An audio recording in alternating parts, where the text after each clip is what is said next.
Hi, boys and girls, it's Mrs. Lark, and today my book is Not Quite Narwhal, and it's written by Jessie Seema. All right. This book and then next week's book are going to be in my last two books for the school year. So I hope you've enjoyed our weekly story time, and they will be up and you are able to look back at all the stories I read either on YouTube or through my Google Classroom. So here we go. Let's find out what this is about. Not Quite Narwhal. Kelp was born deep in the ocean.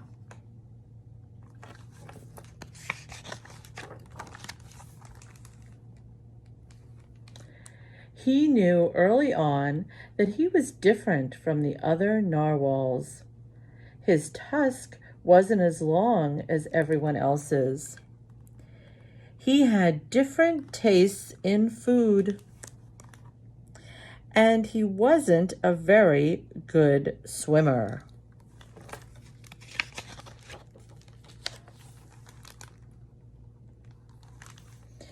But his friends didn't seem to mind, so Kelp decided he wouldn't either.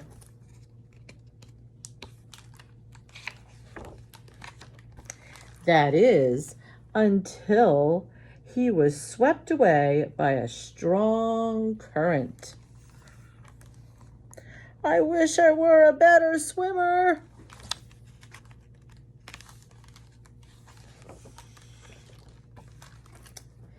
Kelp found himself at the surface, closer to land than he had ever been before. High up on a cliff, he spotted a mysterious, sparkling creature. It looked so familiar. It looked like kelp.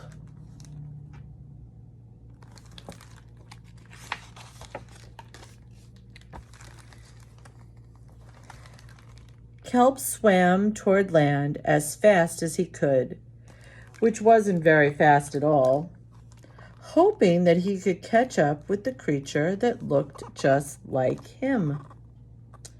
When he finally reached the shore, Kelp felt a little bit anxious. He had never left the ocean. He was nervous about walking for the first time, but the land creatures made it look so easy.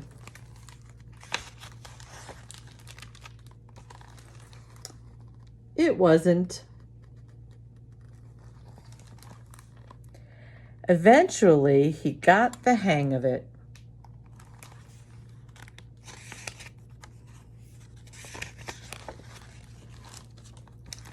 Everything on land was strange and beautiful, but also kind of scary. Kelp began to think he might never find a creature that looked just like him, but as he stumbled out of the forest, land narwhals! Actually, we're unicorns, and by the looks of it, so are you.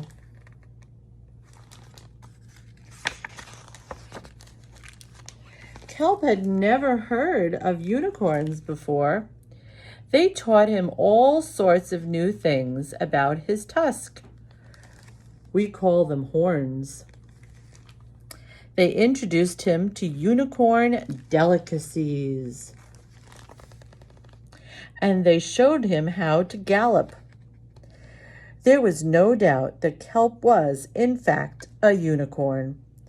He was having so much fun that he didn't want to leave.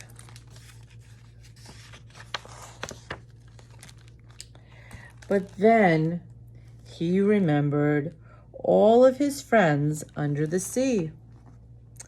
Kelp missed them terribly, so he said goodbye to the unicorns and returned to the ocean. Come back soon.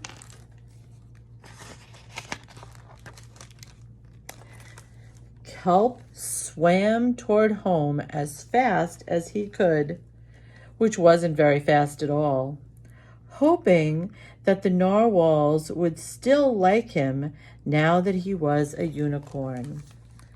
Yay! When he finally arrived, Kelp had butterflies in his stomach. Kelp! They look happy to see him.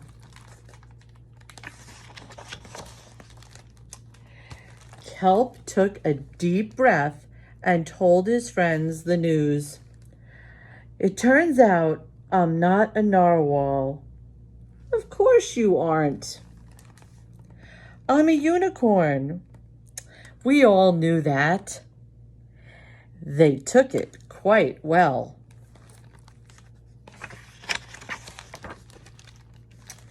Kelp was happy to be home. But now that he'd experienced life on land with the unicorns, he couldn't seem to forget them. Did he want to be a land narwhal with the unicorns or a sea unicorn with the narwhals? Kelp couldn't decide. But then he realized that maybe, just maybe, he didn't have to choose. Right? He wants to be all things, right? He wants to be with the narwhals and he wants to be with the unicorns. And why not? Right? He had fun with all of them. And at the very back, I'm going to show you this very funny picture I thought was cute. This is the author when she was little, dressed in a unicorn outfit. And it says, Jessie Seema grew up unaware that she was an author-illustrator. Once she figured it out, she told her family and friends. They took it quite well. Not Quite Narwhal is her very first book. So this is Jessie Seema when she was young, and this is her very first book called Not Quite Narwhal. How do you think she did? Hope you enjoyed it, everyone. Have a great week.